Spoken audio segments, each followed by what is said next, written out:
Hi everyone, the topic that I will be discussing is closed cycle refrigeration. The topics that I will be discussing are the following. Firstly, I will discuss about the fundamentals of refrigeration. Then I will discuss about why do we require closed cycle refrigerators. Then we will discuss what are heat exchangers, namely recuperative and regenerative heat exchangers.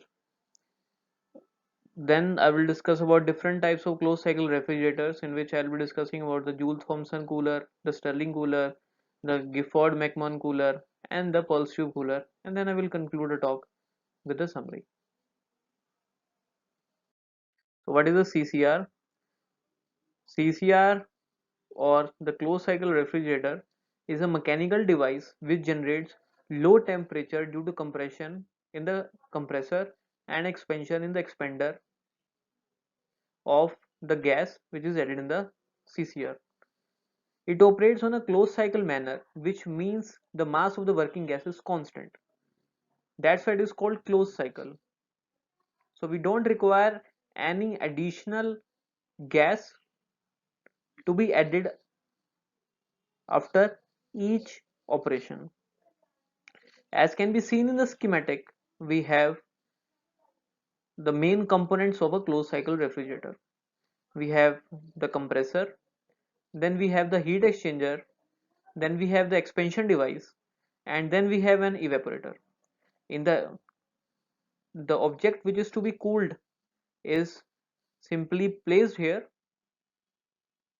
and the cooling of that object takes place when the CCR operates.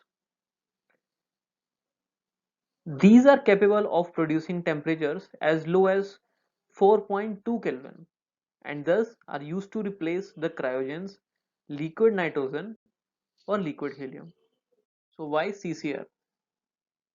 Usually to cool the objects, we place the objects in contact with the low temperature cryostats, and the cooling effect in the objects takes place.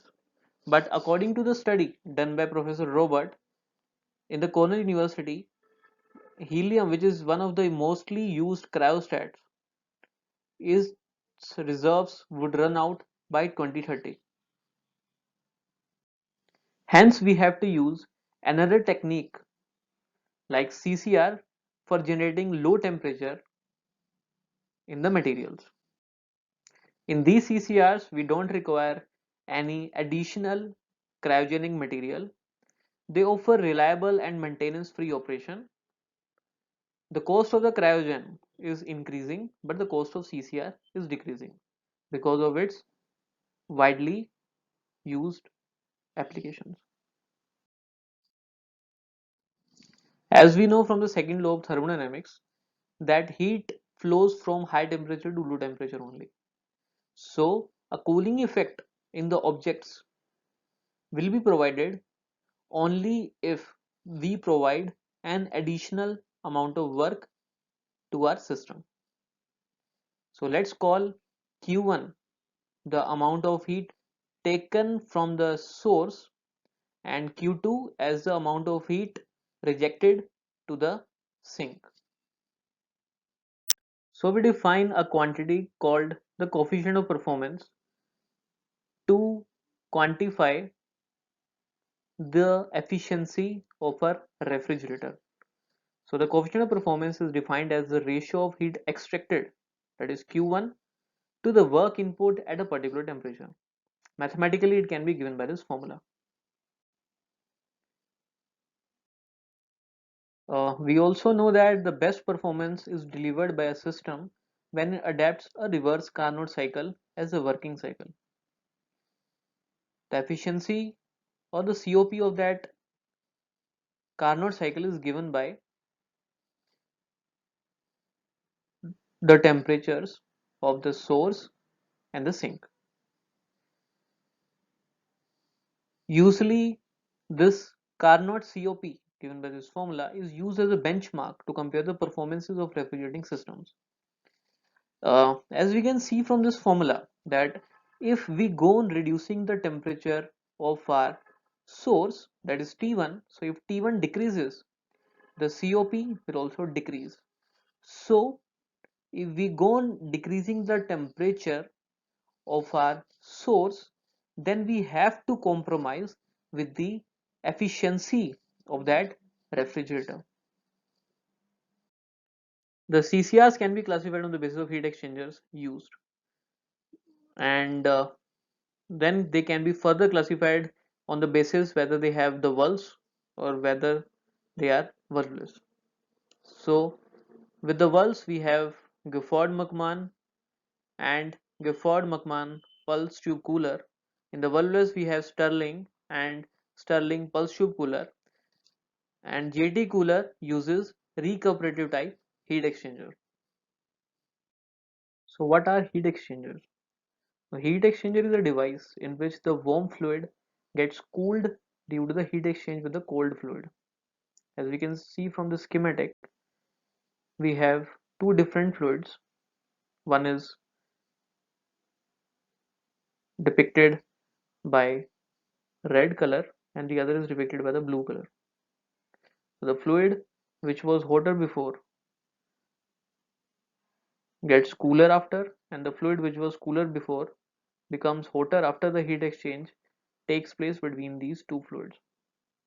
So the heat exchanger can be regenerative or recuperative depending on the kind of heat exchange between these two fluids. In recuperative heat exchangers, the flow direction of the two fluids is constant and is simultaneous. So let's say initially the cold fluid was moving in this direction and the hot fluid was moving in this direction, then the direction will remain same. That is, the cold fluid will always move in this direction and the hot fluid will always move in this direction. And please note that their motion will always be simultaneous. The two fluids are separated by a solid boundary across which the warm and the cold fluids exchange heat. So one such example is copper tube,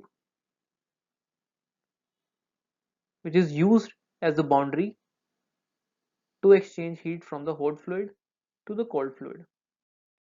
The regenerative heat exchangers have a matrix type material instead of having a solid boundary. For example, metallic foam is used as a regenerator material in such systems. The flow is periodic in nature, alternating between the warm and the cold fluids across the matrix. So in this case, instead of having a simultaneous flow of the hot and the cold fluids, we have alternating flows of these fluids. Thus, the heat is exchanged not directly between the cold and the hot fluid, instead it is exchanged indirectly from this regenerator material. Thus, this regenerator material should have high specific heat capacity and a very low thermal conductance, since there should be no heat leak to the surrounding. Now, since the energy exchange between the working gas and the matrix is directly dependent on the relative heat capacity, and we also know that the specific from the Drude's model that the specific heat capacity decreases with temperature. Thus, the working of such systems is limited at very low temperatures also. To study Joule-Thomson coolers, we firstly need to understand what is Joule-Thomson effect. If we plot the variation of temperature with pressure for a gas, we get different such type of curves at different constant enthalpies. The region can be further divided into region 1 and region 2 by this imaginary curve, which connects the maximas of these curves. The imaginary line is often called inversion curve. If we take one such curve, let's say this one, then consider the expansion of the gas in the region 1. That is, if the gas is expanded from point A to point B, then it can be seen that the temperature of the gas will increase. That is, the heating of the gas will take place. However, in region 2, If the gas is expanded, that is, if we go from point C to point D, the temperature decreases. That is, the cooling of the gas takes place. Thus, it is clear that the initial state of the gas should be inside the region 2 to have the cooling effect. To come under this region 2, gas has to be real. Thus, only real gases show Joule-Thomson effect, and thus in the Joule-Thomson cooler we have to consider real gases. In Joule-Thomson cooler we have a compressor, a recuperative heat exchanger, a JT valve, and a heat load. So consider an instant when the gas is at A. So the gas goes to the compressor increases its pressure and pumps it to the circuit like a battery. But due to compression of the gas becomes hot, and thus we require this heat exchanger to cool down the gas. Then the gas, after rejecting heat to this heat exchanger, comes to the JT valve, in which the high pressure gas is passes through this nozzle and comes out with a low pressure. And as we know from the Joule-Thomson effect, that the cooling effect of the gas will be created at D. So now this gas flows through an isothermal heat exchanger where the load is applied. Then after passing through the heat exchanger, the fluid returns to the compressor where it is pumped back to the high pressure and the cycle repeats itself. There are some advantages as well as disadvantages of this JT cooler. Since in this cooler there are no cold moving parts, there is no vibration, hence there is a steady flow operation. But we will see in Stirling cooler as well in GM cooler, there is a mechanical displacer, and thus there is not that much steady flow operation in those coolers. Also, this cold end can be miniaturized as per our requirement. The disadvantages are the following. Since we know that the Joule-Thomson effect is the main principle for the operation of such cooler, so the gas has to be in the region 2 as discussed earlier for the cooling effect to take place. Also, as we know that there is a small nozzle in the JT valve, so if we use it for longer times, and let's say if our gas contains some impurities, then this JT valve will be susceptible to clogging. Now let us discuss about the Stirling cooler. So these are the main components of the Stirling cooler. It consists of two pistons, warm and cold, two heat exchangers which are recuperative, that is, there is a copper plate which is attached here, and then we have this regenerator matrix. Also note that this and this is kept at constant temperature Ta, while this part and this part are kept at constant temperature TL. And this, since we will see later that the heat will be taken in by the gas from this cold heat exchanger, thus the object to be cooled will be placed here, and that's why it is called a cold heat exchanger. And usually the working fluid is the helium in such coolers. Now let us discuss different processes in the Stirling cooler. So while discussing about different processes, I'll be discussing about the schematic diagram as well as this PV diagrams.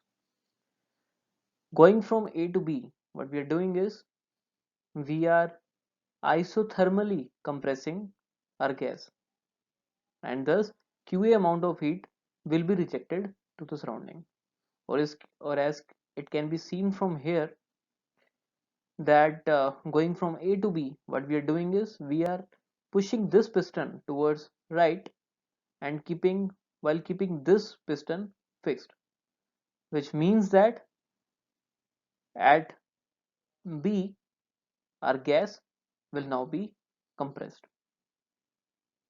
And since we have heat exchanger right over here, QA amount of heat will be rejected to the surrounding through this heat exchanger.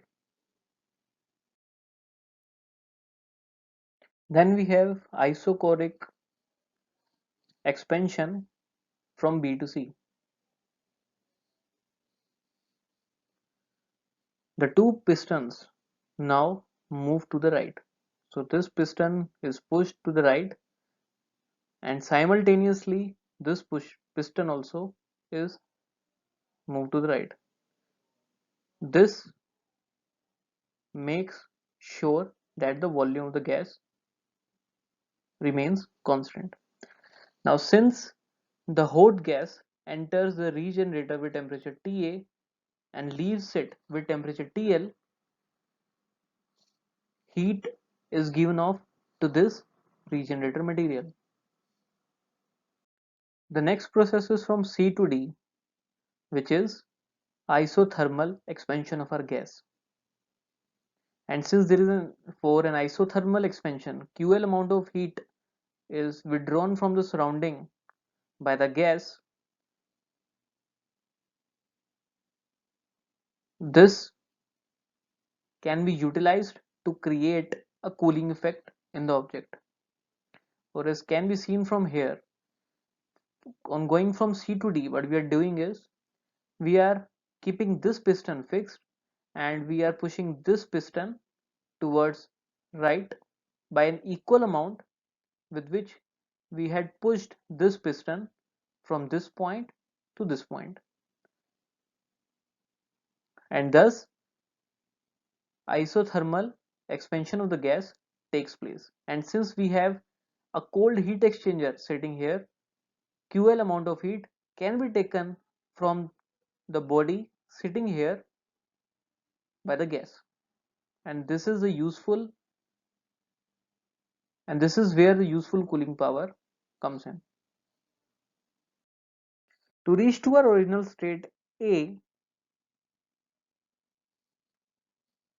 we push both of these pistons towards left simultaneously.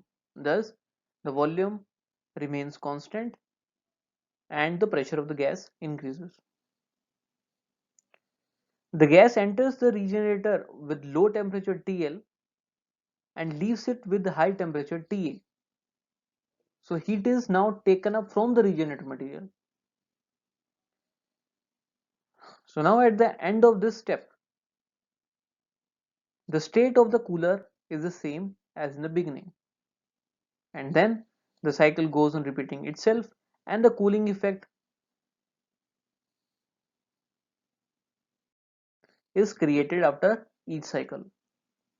If we calculate the COP of this cycle, it will turn out to be equal to the COP of the Carnot cycle.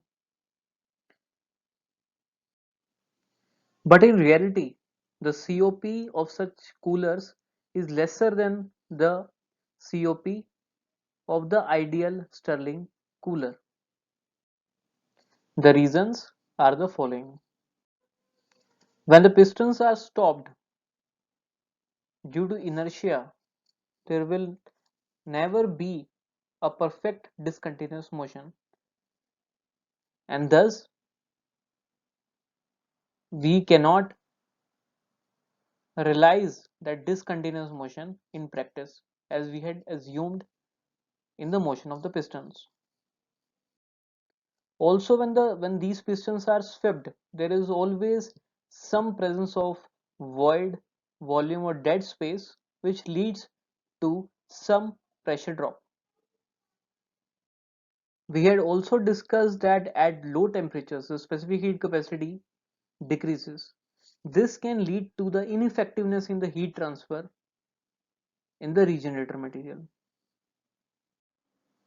Also, having isothermal compression and perfect isothermal compression and expansion is difficult to realize in experiments. These Stirling coolers are highly efficient as they can reach up to 20 Kelvin temperature using two stages. Also, they have proven to be highly reliable. However, since there is always motion of pistons, unsteady flows are a disadvantage of such coolers. For smooth motion of the pistons, we use lubricants. However, there will be a large increase in the viscosity of such lubricants at very low temperature, leading to no lubrication in such coolers. Next, we have Gifford-McMahon coolers, which consists of a compressor with high and low pressure lines, a rotatory valve, a displacer, two heat exchangers, this one and this one, and a regenerator material. The pressure variations in here are obtained by connecting it periodically to the high and low pressure sides of a compressor by this rotating valve, whose position is synchronized with the motion of the displacer. To understand its working, again we need to consider various processes. Consider a PV diagram of this parcel. The process is started by isobarically increasing volume V1 by moving the displacer to the left, keeping high pressure line connected. Thus, the gas passes the regenerator material, entering the regenerator at ambient temperature Ta and leaving it with temperature TL. Thus, heat is released by the gas to the regenerator material in this process. Then the next process is from B to C. That is, the gas is compressed by keeping the volume fixed. This can be realized by opening the low pressure line using rotatory valve. Thus, part of the gas flows through the regenerator to the low pressure side of the compressor, leading to expansion of the gas. Thus, and since this expansion is isothermal, so heat is taken up from the application. And this is where the useful cooling power is produced. So we have our object to be cooled sitting right over here, and the cooling effect in the object takes place. The next process is from C to D, that is, the volume of the gas is decreased at constant pressure. This is realized by moving the displacer to the right and keeping this low pressure line connected. This forces the gas to pass through the regenerator while taking up heat from the regenerator. The initial state is reached by closing the low pressure line and subsequently opening the high pressure line while the displacer remains fixed. Thus, the gas now in the hot end of the cold head is compressed and the heat is released to the surroundings through this heat exchanger. In the end, we are again back to position A. These processes are again repeated after each cycle to create cooling effect in the material placed here. GM cooler is a low frequency machine. It can reach 4 Kelvin in two stages and also have proven reliability. However, during the opening and closing of the valves, irreversible processes take place, so GM coolers have intrinsic losses. Again, like Stirling coolers, they have high vibrations and thus are quite noisy. Also, they are less efficient, and As we discussed in case of Stirling coolers, here also due to large increase in the viscosity of the lubricant, lubrication properties damaged and large friction is created between displacer and the walls, which is called the problem of sealing at low temperatures. Next we have pulse tube refrigerators. These consist of a compressor, heat exchangers X1, X2 and X3, a regenerator material and an additional tube with adiabatic walls containing same gas which is to be compressed. The object to be cooled is placed at heat exchanger X2. During pressurization, the high pressure gas flows across this regenerator and goes into this pulse tube. As a result, the gas in the pulse tube compresses the gas at the right end, called the cold end. This is called the cold end. Since the right end is kept at constant temperature Th, the compression results in rise in temperature at the right end relative to the left end.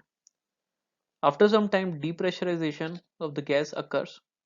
The gas expands in the pulse tube, resulting in lowering of the temperature across the tube. Because of the oscillation of pressure in the pulse tube during pressurization and depressurization, at equilibrium, a temperature gradient will be set up across the pulse tube and regenerator matrix with lowest temperature at heat exchanger X2,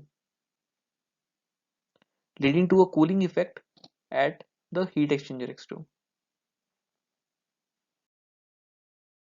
Since there are no moving parts in the expander, hence they are less noisy.